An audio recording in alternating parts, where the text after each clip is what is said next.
اور اس بجٹ کی ایک اور اچھے ہونے کی تصدیق یہ ہے کہ ہمارا جو اسٹاک ایکسچینج ہے وہ اپنا بجٹ کے اعلان ہونے کے بعد ایک موقع کے اوپر 76,000 پوائنٹس پر پہنچ گیا، جو تاریخ کا سب سے بڑا، پاکستان کی تاریخ کا سب سے بڑا وہ پوائنٹ تھا۔ اس کا مطلب یہ ہے کہ کاروباری حضرات نے، تجارتی گروپس نے، سب نے اس بجٹ کے اوپر ایک انڈورسمنٹ دی ہے، اور ہم نے بعض ایسے جو ایریاز ہیں جہاں پر کبھی ٹیکس لگا نہیں تھا اور وہاں پر سٹہ بازی ہوتی تھی، اور ریل اسٹیٹ میں اربوں کھربوں وہاں پر سرمایہ کاری ہوئی، نہ وہاں پر کوئی دھیلے کی امپلائمنٹ،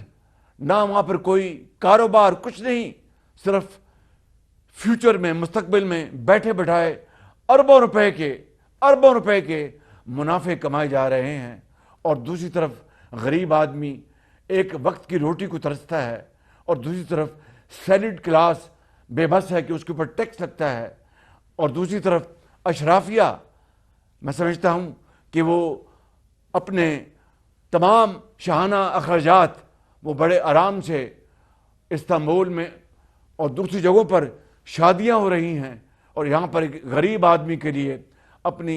بیٹی کے ہاتھ پیلے کرنے کے لیے 2 تولہ سونا تو بڑی دور کی بات ہے، ایک سنگل ڈش کھانا کھلانے کے لیے براتیوں کو، وہ ان کے لیے ممکن نہیں۔ تو یہ جو تفاوت ہے، یہ جو فرق ہے امیر اور غریب کا، جب تک اس کو ہم کم نہیں کریں گے، میرے بزرگوں اور بھائیوں، پاکستان صحیح معنوں میں ایک رفاہی مملکت نہیں بن سکتی، صحیح معنوں میں قائد کا پاکستان نہیں بن سکتا، اور وہ لاکھوں روحیں جنہوں نے پاکستان کے لیے جان دی تھی، وہ اپنی قبروں میں ان کو سکون نہیں ملے گا۔ اس لیے ہم نے الحمدللہ اس بات کا اب فیصلہ کیا ہے کہ ہم نے زرعی پیداوار کے لیے بے پناہ ہم نے کاوشیں کرنی ہیں،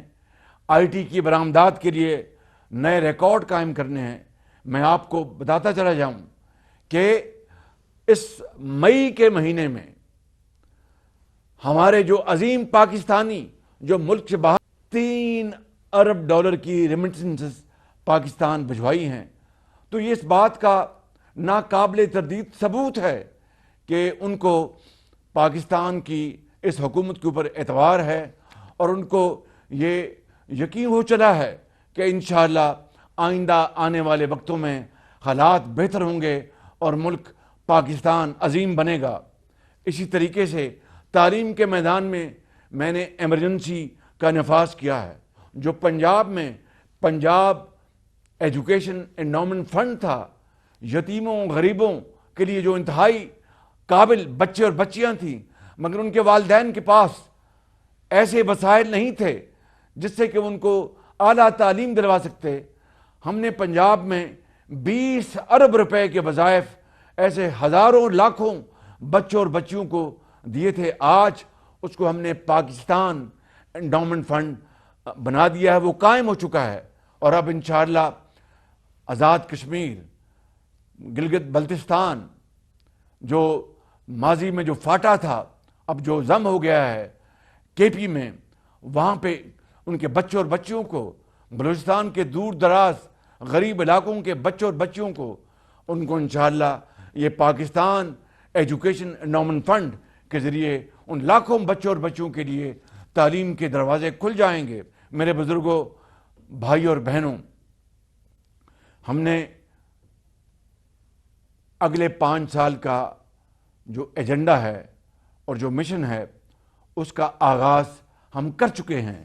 اور اس کی بعض اشاریے میں نے ابھی آپ کی خدمت میں پیش کیے کہ ہم نے یہ فیصلہ کیا ہے کہ ایسے وہ تمام ادارے جو اس ملک کے لیے اربوں روپے کے، کئی 100 ارب روپے کے خسارے کا باعث بن رہے ہیں پچھلے کئی دہائیوں سے، ان کو پرائیویٹائز کر کے، یعنی ان کو بیچ کر ہم وہ رقوم وصول کریں گے انشاءاللہ۔ نہ صرف اس طرح پاکستان کی معاشی حالت بہتر ہوگی، بلکہ ایسے منصوبے جہاں پر وسائل دستیاب نہیں مگر وہ منصوبے پاکستان کی ترقی کے اندر بہت بڑا حصہ ڈال سکتے ہیں، جس طرح داسو ڈیم ہے، جس طرح دیا میر بادشاہ ڈیم ہے، جس طرح پورے ملک کے اندر آئی ٹی کا جال بچھانا، معدنیات ہیں. ہم ان تمام ایسے منصوبوں کو جہاں پر ہر سال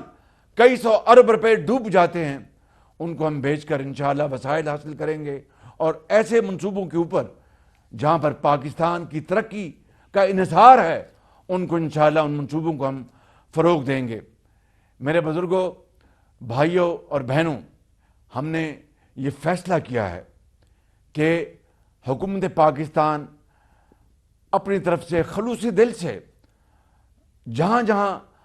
اخراجات کی بچت ہو سکتی ہے اس کو ہم وہاں پر اخراجات بچائیں گے، اور سادگی کو اپنا اوڑھنا بچھونا بنائیں گے. حکومت پاکستان اب مزید کارخانے نہیں لگائے گی، کاروبار نہیں کرے گی، بلکہ اپنا وہ رول یکسر تبدیل کر لے گی کاروبار کو فروغ دینے کے لیے، نجی شعبے میں تجارت کو نجی شعبے میں فروغ دینے کے لیے. انشاءاللہ ہم پرائیویٹ سیکٹر کو حکومت پاکستان ان کے